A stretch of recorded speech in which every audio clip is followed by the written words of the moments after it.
আসসালামু আলাইকুম। এখন শুনবেন সংবাদ শিরোনাম। আজ রাজশাহী বিভাগের ৪ জেলায় জামায়াত আমিরের নির্বাচনী জনসভা, দলের রাষ্ট্রনীতি এবং নারী ও সংখ্যালঘু ইস্যুর অবস্থানে সন্তুষ্ট পশ্চিমারা, দাবি মুখপাত্রের। এই অভ্যুত্থানে আশুলিয়ায় ৬ জনকে পোড়ানো সহ ৭ জনকে হত্যা মামলার রায় ঘোষণা আজ। ১৬ আসামির মধ্যে সাবেক এমপি সাইফুল সহ ৮ জনই পলাতক। নাগরিক সুবিধায় পিছিয়ে থাকা ঢাকার নতুন ৩৬ ওয়ার্ডে নির্বাচনী হাওয়া, প্রার্থীদের অঙ্গীকারে পুরোপুরি আস্থা না রাখলেও পরিবর্তনের আশায় ভোট দেবেন বাসিন্দারা। এতক্ষণ শুনছিলেন সংবাদ শিরোনাম, এবার বিস্তারিত। রাজশাহী বিভাগে ৪ জেলায় নির্বাচনী জনসভা করবেন জামায়াতের আমির ডাক্তার শফিকুর রহমান। নির্বাচনের আগে এসব জেলায় শেষবার সফর করে ১১ দলীয় নির্বাচনী ঐক্যের প্রার্থীদের জন্য ভোট চাইবেন তিনি। প্রথমে নওগাঁ যাবেন ডাক্তার শফিকুর। বেলা ১১টার দিকে শহরের এটিএম মাঠের জনসভায় তার বক্তব্য রাখার কথা। এরপর যাবেন চাঁপাইনবাবগঞ্জে, সেখানে নবাবগঞ্জ সরকারি কলেজ মাঠে দুপুরে বক্তব্য দেবেন।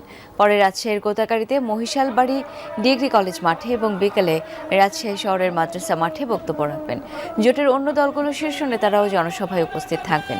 সন্ধ্যায় নাটোরের নবাব সিরাজউদ্দৌলা সরকারি কলেজ মাঠে নির্বাচনী জনসভায় বক্তব্য দিয়ে রাতে নাটোরেই অবস্থান করবেন জামায়াত আমির। পরদিন যোগ দেবেন বরিশালের জনসভায়। রাষ্ট্র পরিচালনার নীতি কৌশল সহ নারী ও সংখ্যালঘু ইস্যুতে জামায়াতের অবস্থান জানতে চান পশ্চিমা কূটনীতিকরা। সেই অবস্থান স্পষ্ট করা হয়েছে এবং তাতে বিদেশিরা সন্তুষ্ট, দাবি দলটির।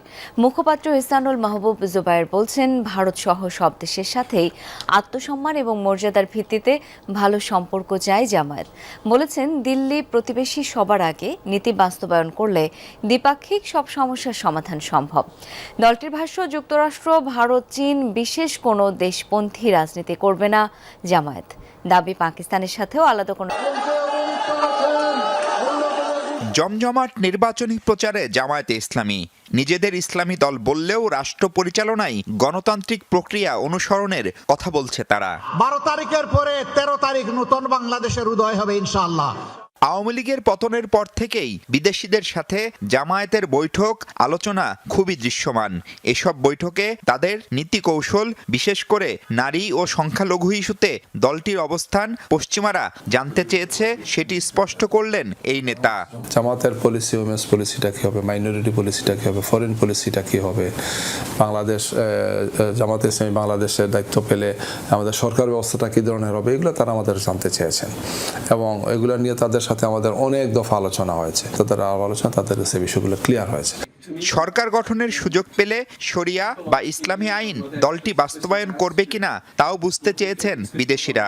দলের লিডারশিপ, দলের বিভিন্ন কলা কৌশল, আমাদের পলিসি, ফিলোসফি, স্ট্র্যাটেজি, টেকনিক, এগুলো তারা জানতে চেয়েছেন। যে এই একটা দেশে মুসলমান আছেন, হিন্দু আছেন, বৌদ্ধ আছেন, খ্রিস্টান আছেন, ভিন্ন মত আছেন, পাহাড়িরা আছেন, সমতলের আছেন, সব ধরনের মানুষ আছে। রাষ্ট্র পরিচালনার জন্য তো তার একটা কনস্টিটিউশন আছে।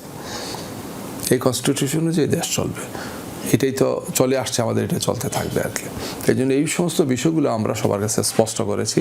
এমনও বলেছেন যে তোমরা কোন দেশের কোন মডেল ফলো করবা, নাম বলেছেন অমুক দেশ অমুক দেশ। আমরা বলেছি বাংলাদেশ তো বাংলাদেশি মডেল হবে, সেখানে অন্য কোনো মডেল নাম আনার প্রয়োজন হবে না।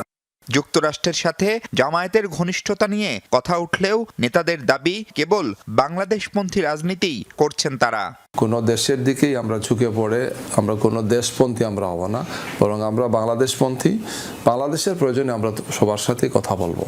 প্রতিবেশী ভারত নিয়ে রাজনীতির মাঠে নানা সমালোচনা করলেও দেশটির সাথে বিদ্যমান সংকট সমাধানে আশাবাদী জামায়াত। বাস্তব ভিত্তিক অনেকগুলো সমস্যা আছে। যদি আমাদের সরকার গঠনের সুযোগ হয়, তাইলে তো এই সমস্ত মৌলিক ইস্যুগুলোতে আমাদেরকে অ্যাড্রেস করতে হবে। এক হাতে তালি বাজে না। বাংলাদেশ যেমন উদ্যোগ নেবে, আমার ধারণা ভারতের বিচক্ষণ রাজনীতিবিদ এবং সরকার যারা আছেন তাদেরকেও বিষয়টিকে এগিয়ে আসতে হবে। চীনের সাথে ঘনিষ্ঠতা নিয়ে কোনো দেশের প্রশ্ন আছে বলেও দাবি তার। অন্যান্য ডেভেলপমেন্টরা জিজ্ঞেস করেছেন তোমরা চীনে গেলে কেন, বলে চিন্তা অদ্দেশ্যে তোমরা দাও।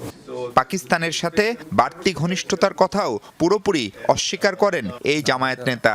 আলাদা কোনো সম্পর্ক কোনো দেশের সাথে নাই। জুলাই আগস্টের গণ অভ্যুত্থানে আশুলিয়ায় ৬ জনকে পোড়ানো সহ মোট ৭ জনকে হত্যা মামলায় সাবেক এমপি সাইফুল ইসলাম সহ ১৬ জনের বিরুদ্ধে রায় ঘোষণা করা হবে আজ।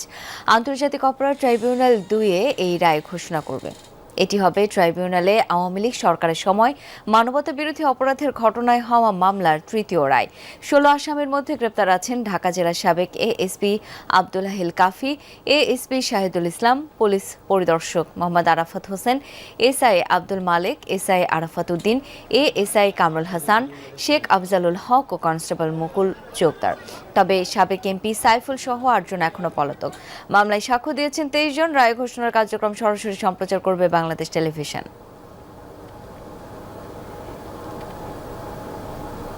ঠাকুরগাঁওয়ের ভাড়াবাড়ি উচ্চ বিদ্যালয় মাঠে নির্বাচনী পথসভায় বক্তব্য রাখছেন ঠাকুরগাঁও 1 আসনের বিএনপি প্রার্থী মির্জা ফখরুল ইসলাম আলমগীর। আমরা সরাসরি সেখানে যাচ্ছি। ভোট করি নাই, একটা আন্দোলন করছিলাম, ওটা আগের রাত্রে নিয়ে চলে গেছে। আর পরে আমরা সবাই তখন জেলে 24-এ যে নির্বাচনটা হলো সেটা ঠিক মতো হয়। তো এবার পরিবর্তন হয়েছে, ছাত্র জনতার আন্দোলনের ফলে সরকার পরিবর্তন হয়েছে।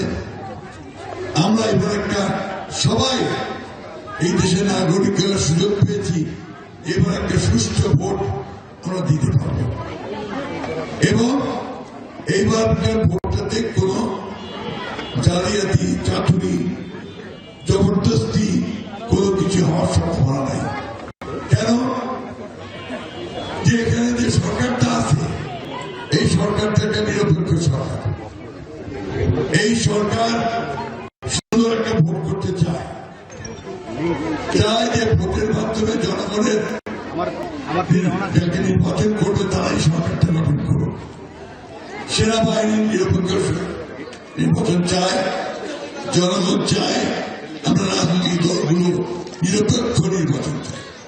সুতরাং এইবার সম্ভাবনা খুব বেশি, এবার একটা সুন্দর নির্বাচন হবে। আমরা তো সবাই চাই যে আমার ভোটটা আমি দিব, যাকে খুশি তাকে দিব, তাই না? আমার মনটা যাকে চাইবে তাকেই দিব, ঠিক তো? তাহলে এইবারকার ভোটের মধ্য দিয়ে আমরা যদি একটা সুন্দর সরকার গঠন করতে পারি, যারা আমাদের দেশের স্বাধীনতাকে রক্ষা করবে, গণতন্ত্রকে রক্ষা করবে, আমার দেশের মানুষের কল্যাণের জন্য, তারা আইনটা বাড়ানোর জন্য বিভিন্ন পথ বের করবে এবং দেশে সুশাসন। রাশিয়ার সাথে প্রায় 4 বছরের যুদ্ধে ইউক্রেনের 55,000 সেনা নিহত হয়েছে। বুধবার ফরাসি এক টেলিভিশনকে দেয়া সাক্ষাৎকারে এই দাবি করেছেন ইউক্রেনের প্রেসিডেন্ট ভলোদিমির জেলেনস্কি। বলেন, প্রাণহানির এই তালিকায় স্থায়ী সেনা ছাড়াও যুদ্ধকালীন নিয়োগপ্রাপ্ত সেনারা রয়েছে। এছাড়াও জেলেনস্কি জানান, যুদ্ধরত বিপুল সংখ্যক সৈন্যের খোঁজ পাচ্ছে না সরকার, যাদের অনেকেই নিহত হয়েছে বলে শঙ্কা করা হচ্ছে। এর আগে সবশেষ গত বছরের ফেব্রুয়ারিতে জেলেনস্কি দাবি করেছিলেন যুদ্ধে 46,000 সেনা মারা গেছে। যুদ্ধক্ষেত্রে ইউক্রেনের নিহত সৈন্যের আনুষ্ঠানিক সংখ্যা 55,000, যাদের মধ্যে স্থায়ী ও অস্থায়ী সেনা রয়েছে। এছাড়াও আমাদের হিসাবে নিখোঁজ রয়েছে বিপুল সংখ্যক সেনা।